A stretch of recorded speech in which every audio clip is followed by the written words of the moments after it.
ಇದು ಬಂದು ಬಹುಶಃ ಈ ಮೂಲೆಗೆ ಜಂಕ್ಷನ್ಗಳಿಗೆ ಕುಗ್ರಾಮಗಳಿಗೆ ಯಾರು ಸರ್ಕಾರಿ ಅಧಿಕಾರಿಗಳು ಮತ್ತೆ ಇನ್ನೊಂದು ಯಾರು ಬಂದು ಕೇಳೋಣ ನಿಟ್ಟಿನಲ್ಲಿ ಲಂಚಾವತಾರ ಭ್ರಷ್ಟಾಚಾರ ನಡೀತಾ ಇದೆ ಇವತ್ತು. ಬಟ್ ಇವತ್ತು KRS ಪಕ್ಷದಿಂದ ವತಿಯಿಂದ ನಾವು ಒಂದು ಗ್ರಾಮದ ಯಾವುದೋ ಒಂದು ಅಕ್ರಮ ರಸ್ತೆ ಒತ್ತುವರಿ ಅಂತ ಅದ್ರ ವಿಚಾರವನ್ನು ಬಂದಿದ್ವಿ. ಬಂದಾಗ ಸಾರ್ವಜನಿಕರಿಂದ ಖುದ್ದು ನಮ್ಮ PDO ಸಾಹೇಬ್ರೆ ಇಂಥ ವ್ಯವಸ್ಥೆ ಇದೆ ಸರ್, ದಯವಿಟ್ಟು ಒಂದು ಗಮನ ಹರಿಸೋಣ, ಬನ್ನಿ ಎಲ್ಲ ಒಗ್ಗಟ್ಟಾಗಬೇಕು ಅಂತ ಬಂದಿದ್ವಿ. ಅವರೇ ಹೇಳ್ತಾರೆ ವಿಷಯ ಏನಿದೆ ಅಂತ ದಯವಿಟ್ಟು ಒಂದೆರಡು ಮಾತು ಕ್ಲಿಯರ್ ಹೇಳ್ತೀವಿ ಸರ್. ಈಗ ನಮ್ಮ ತಂದೆಯಿಂದ ನಮ್ಮ ಆಸ್ತಿನ ದಾನಪತ್ರ ಮಾಡಿಸ್ಕೊಳ್ಳೋಣ ಅಂತ ಬಂದಿದ್ದೆ. ನಮ್ಮ ತಂದೆ ಕಡೆಯವ್ರದ್ದು ಸಂಬಂಧಿಕರದು ತಕರಾರಿತ್ತು. ಅವ್ರ ತಕರಾರು ಕೋರ್ಟ್ ವಜಾ ಆಗಿದೆ. ವಜಾ ಆಗಿ ಅದು ಕೋರ್ಟ್ ಪ್ರಕರಣದಲ್ಲೂ ರದ್ದಾಗಿದೆ ಅಂತ ಬರೆದಿದ್ದಾರೆ. ಆದರೂ ಈಕೆ ಏನು ಮಾಡಿದ್ದಾಳೆ ಅಂದರೆ ನಮ್ಮ ಅಪೋಸಿಟ್ ಪಾರ್ಟಿಯವರಿಗೆ ಇನ್ಫಾರ್ಮೇಶನ್ ಕೊಟ್ಟು ಬನ್ನಿ ಇಲ್ಲಿ ರಿಜಿಸ್ಟ್ರೇಷನ್ ಮಾಡಿಸ್ಕೊತಾ ಇದ್ದಾರೆ ಅಂತ 5 ನಿಮಿಷಕ್ಕೆ ಈ ರಿಜಿಸ್ಟ್ರೇಷನ್ ಆಗದ ರೀತಿ ತಡೆ ಹಿಡಿದಿದ್ದಾಳೆ ಅವರು.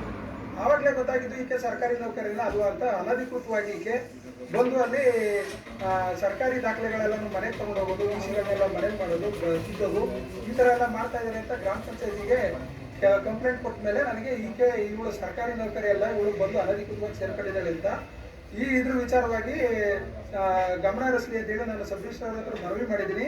ಈ ವಿಚಾರವಾಗಿ ನಾವು ಗ್ರಾಮ ಪಂಚಾಯತಿಯಲ್ಲಿ ರೆಸೊಲ್ಯೂಷನ್ ಮಾಡಿ ನಾವು DR ಮತ್ತು AR ಅವರಿಗೆ ಮತ್ತೆ ಸೆಂಟ್ರಲ್ ACR ಅವ್ರಿಗೂ ಕಳಿಸ್ಕೊಡ್ಬೇಕು ಅಂತ ತೀರ್ಮಾನ ಮಾಡಿದ್ದೀವಿ. ಮೌಖಿಕವಾಗಿ ಈಗ ನಮ್ಮ ಉಪನಂದಾಧಿಕಾರಿ ವಿಶಾಲಾಕ್ಷಿ ಅಂತ ಹೇಳಿ ಅವರು ವಿಶಾಲಾಕ್ಷಿ ಅಂದ್ಬಿಟ್ಟು ಅವ್ರನ್ನ ಇವತ್ತಿಂದ ಮುಕ್ತಿ ಮಾಡಬೇಕು ಅಂತ ರಿಕ್ವೆಸ್ಟ್ ಕೊಟ್ಟಿದ್ವಿ. ಅವ್ರು ಒಪ್ಕೊಂಡಿದ್ದಾರೆ.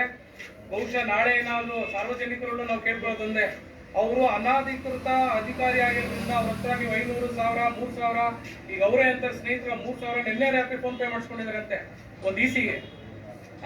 ಅವ್ರು ಫಸ್ಟ್ ಆಫ್ ಆಲ್ ಗೌರ್ಮೆಂಟ್ ಸರ್ಕಾರಿ ಅಧಿಕಾರಿನೇ ಇಲ್ಲ ಅಂತವ್ರನ್ನೆಲ್ಲ ನಂಬಿ ನಾವು ಟೋಪಿ ಹಾಕ್ಸ್ಕೊಂತ ಇದೀವಿ ಅಂದ್ರೆ ನಮಗೆ ಇಂಥ ಕಾಲದಲ್ಲೂ ನಮಗೆ ಒಂಥರ ನಾಚಿಕೆಗೇಡಿನ ಸಂಗತಿ. ಇವೆಲ್ಲ ನಿಲ್ಬೇಕು ಸ್ನೇಹಿತರೆ. ಪ್ರತಿಯೊಂದು ಸರ್ಕಾರಿ ಅಧಿಕಾರಿ ಕೇಳೋದು ಲಂಚ ಮುಕ್ತ, ಭ್ರಷ್ಟಾಚಾರ ಮುಕ್ತ ಕಟ್ಟಬೇಕು, ಒಂದು ನಾಡು ಕಟ್ಟಬೇಕು ಅಂತ ನಾವು KRS ಪಕ್ಷದಿಂದ ಹೋರಾಟವನ್ನು ಮಾಡ್ತಾ ಇದ್ವಿ. ದಯವಿಟ್ಟು ಬೆಂಬಲಿಸಿ.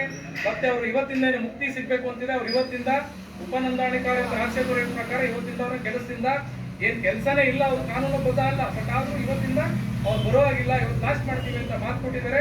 ಅವ್ರೇನೋ ತಪ್ಪಿದ ಪಕ್ಷದಲ್ಲಿ ಮುಂದಿನ ದಿನಗಳಲ್ಲಿ ಇದೇ ಚುನಾವಣಾಧಿಕಾರಿ ಮುಂದೆ ಕೂತ್ಕೊಂಡು ಅದೇ ಆಮಂತ್ರಣ ಉಪವಾಸ ಬೇಕಾದ್ರೆ ನಾವು ಮಾಡಕ್ ರೆಡಿ ಇದೀವಿ. ಇಷ್ಟು ಹೇಳ್ತಾ ನಾನು 2 ಮಾತು ಮುಗಿಸ್ತಾ ಇದೀನಿ. ಜೈ ಕರ್ನಾಟಕ, ಜೈ KRS. ತಮಗೂ ವಂದನೆಗಳು ಸರ್. ನಾವು ಬಹುಶಃ ಅಲ್ಲಿ ರಸ್ತೆ ಒತ್ತುವರಿ ಕಾಮಗಾರಿ ಚರಂಡಿ ಬಹುಶಃ ನಾವು 12 ಗಂಟೆ 12:30 ಸಿಕ್ತವರು ಇನ್ನು ಸತತ 4 ಗಂಟೆ ನಮ್ಮ ಜೊತೆಲಿದ್ದ ಒಂದು 5 ನಿಮಿಷ ಇದು ವಿಷಯ ಇತ್ತು. ಇವರು ಬಂದು ಹಂಗೆ ಬಂದಿದ್ದೀವಿ. ಎಲ್ಲರೂ ಒಳ್ಳೆದಾಗಲಿ ಸ್ನೇಹಿತರೆ. ನಮಸ್ಕಾರ.